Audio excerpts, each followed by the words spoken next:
எல்லாருக்கும் வணக்கம். நான் Hema Subramanian. Welcome to home cooking Tamil. ஸ்வீட்ஸ்னாலே நம்ம எல்லாருக்குமே ஒரு பிடிச்ச விஷயம். சம்டைம்ஸ் வீட்டில் இருக்கும்போது ஒரு கிரேவிங் மாதிரி வரும், ஏதாவது கொஞ்சம் ஸ்வீட் சாப்பிட்டா நல்லாயிருக்கும்னு. அந்த டைமில் வந்து ஏதாவது இன்க்ரீடியன்ஸ் இல்லாமல் இருக்கும். ஆனால் நம்ம வீட்டில் தேங்காய் எப்போவுமே வீட்டில் எல்லா வீட்லேயும் இருக்கும். ஸோ இப்போ நம்ம தேங்காய் வச்சு ஒரு சிம்பிளான ஒரு 10 நிமிஷத்தில் செய்கிற மாதிரி ஒரு லட்டு ரெசிபி தான் பார்க்க போகிறோம், கண்டென்ஸ்டு மில்க் வச்சு. ஸோ வாங்க இந்த கண்டென்ஸ்டு மில்க் வச்சு இந்த தேங்காய் லட்டு எப்படி செய்யறதுன்னு பார்க்கலாம்.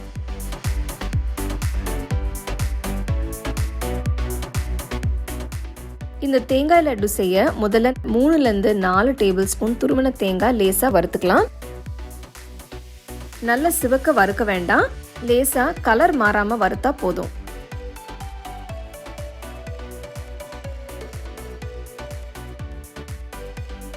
தேங்காய் வறுத்தாச்சு, இதை தனியாக எடுத்து வச்சிடலாம். இந்த வறுத்த தேங்காயை நம்ம கடைசியாக தான் யூஸ் பண்ண போகிறோம். ஒரு அகலமான பேன் எடுத்துக்கோங்க. 1 கப் துருவன தேங்காயை சேர்த்துக்கோங்க. ஒரு தடவை சூடான பேன்ல கலந்து விட்டு கண்டென்ஸ் மில்க் சேர்த்துக்கலாம். நான் இப்போ ஒரு டின் கண்டென்ஸ்ட் மில்க் சேர்க்கிறேன். இது 400 கிராம் டின். ஒரு பெரிய கப் துருவன தேங்காய்க்கு இந்த அளவு கண்டென்ஸ்ட் மில்க் ஊத்துனா சரியா இருக்கும்.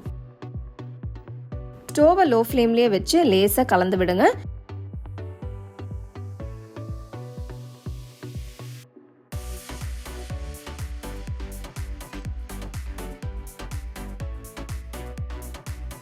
உங்களுக்கு பிடிக்கும்னா இந்த ஸ்டேஜில் நீங்கள் ஏலக்காய் தூள் சேர்த்துக்கலாம். உங்களுக்கு தேங்காய் வாசனை பிடிக்கும்னா நீங்கள் ஏலக்காய் இல்லாமல் கூட செய்யலாம், அதுவும் நல்லா தான் இருக்கும். தேங்காய் கண்டென்ஸ்ட் மில்க் கலவையை நல்லா கை விடாமல் கலரிட்டே இருங்க.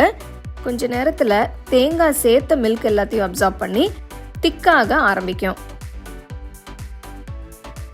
பேனில் ஒட்டாமல் திரண்டு வரும் பாருங்க, இதுதான் சரியான பதம். ஸ்டோவை ஆஃப் பண்ணிட்டு நல்லா ஆற விடுங்க.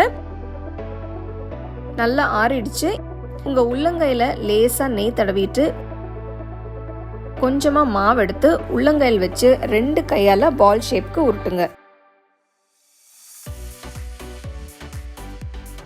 உருட்டின பால்ஸை நம்ம முதல்ல வறுத்து எடுத்து வச்ச வறுத்த தேங்காயில் பெரட்டி தனியாக எடுத்து வச்சுருங்க.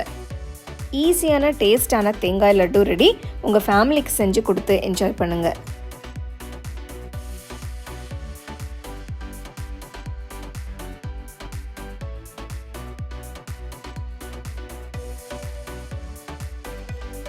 வாவ், அருமையான தேங்காய் லட்டு 10 நிமிஷத்தில் முடிஞ்சிருச்சு. ஸோ இது பார்த்தீங்கன்னா நல்லா சாஃப்டாக ரொம்ப டேஸ்ட்டாக இருக்கும். ஸோ வீட்டில் எதுவுமே இல்லை, ஸ்வீட் சாப்பிடணும் போல் இருந்ததுன்னா இதை ட்ரை பண்ணி என்ஜாய் பண்ணுங்கள். எல்லாருமே ரொம்ப விரும்பி சாப்பிடுவாங்க. கண்டிப்பாக ட்ரை பண்ணி உங்கள் ஃபேமிலி ஃப்ரெண்ட்ஸோட ஷேர் பண்ணுங்கள்.